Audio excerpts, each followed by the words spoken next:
Eh, yo no ignoro que hay muchos actos de corrupción y hay muchos funcionarios corruptos en el derecho penal y en el procesal penal.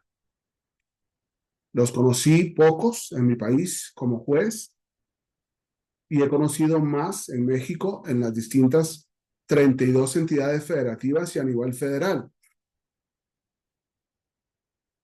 Y me pregunto con especial respeto para hacerme la pregunta o para poderme responder. Si hubiese una perspectiva de género en la investigación, en el Ministerio Público, en la policía, en el primer respondiente, las cosas cambiarían, la investigación cambia, y la verdad es que el policía corrupto, el juez corrupto, el magistrado corrupto, el ministro corrupto, es corrupto sin importar quién sea el sujeto. Por eso no me deja de llamar la atención o no deja de llamar la atención esta tendencia a, de la Corte Interamericana de Derechos Humanos a exigirnos investigar en perspectiva de género, como si esto nos fuera a hacer menos corruptos o más corruptos, acusar en perspectiva de género o juzgar en perspectiva de género. Cuidado, la perspectiva de género se convierte, como puedo poner muchas decenas de casos, México en una muletilla más. Girona nos hablaba de, ¿no?, razonamiento probatorio, que ahora se convierte en una muletilla. Girona nos introducía en un concepto viejo del siglo pasado de psicólogo del testimonio, que ahora se utiliza como una muletilla, y podríamos hablar de que hemos resuelto, hemos pensado, hemos juzgado en perspectiva de género y es simplemente una muletilla. Y me interesa mucho, en el lugar de los hechos, cómo tendría que ser mi enfoque diferencial, porque cuando yo hablo en perspectiva de género, no sé a qué me refiero, a pesar de que me refiero clarísimamente de lo que se está pidiendo. Pero cuando yo me refiero a enfoque diferencial, estoy hablando de una palabra preciosa: no discriminar.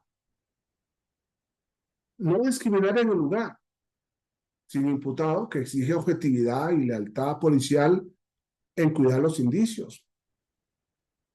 No discriminar en los indicios que exigen por lealtad con el imputado su hallazgo, su fijación, su embalaje. Los indicios que involucran al autor del delito puede identificarlos sin farsa. Los indicios deben ser trasladados a los laboratorios sin contaminación alguna. Los indicios exigen cuidar la cadena de custodia para ofrecer confianza a las partes, en concreto cuando señalen al imputado. Los indicios deben ser recibidos y custodiados en el laboratorio, donde igualmente debe cuidarse la cadena de custodia.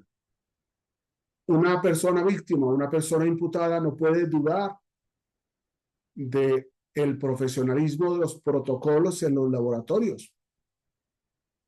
Y lógicamente el personal del laboratorio debe custodiar los indicios hasta su procesamiento, custodiar los indicios después del procesamiento y remitir los indicios a la autoridad correspondiente, porque el, el procedimiento no acaba ahí, sino que debe ser parte o prueba del juicio oral. Y me parece que todo esto se puede hacer con más objetividad si hablamos de no discriminación. Pero no entiendo, es una forma de decir, ¿no?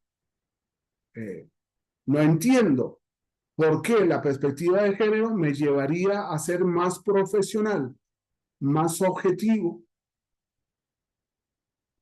en el trabajo de en lugar de los hechos, ya sea un homicidio, una violación, un robo, un secuestro, una desaparición forzada.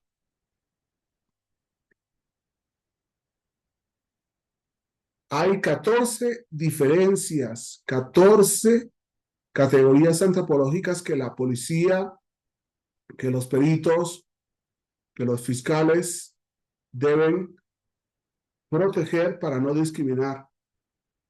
No olvidemos el origen étnico, el origen nacional, la edad, las discapacidades, la condición social, la condición de salud, la religión, las opiniones, las diferencias sexuales, el estado civil y cualquier otra categoría que atente contra cualquier otra situación humana que atente contra la dignidad o menoscabe los derechos o libertades.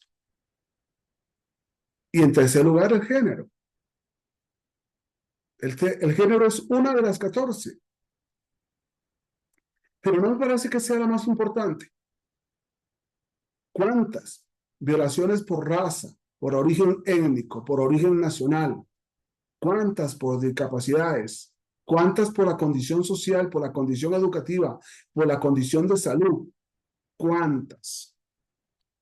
Por eso es muy importante que la policía y los técnicos de laboratorio deban proceder objetivamente, porque los indicios señalarán sin error al autor del hecho delictivo.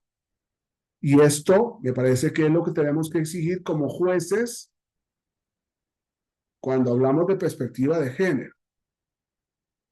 Esto es lo que tiene que preocupar a la Suprema Corte de Justicia y la Corte Interamericana, no la perspectiva de género.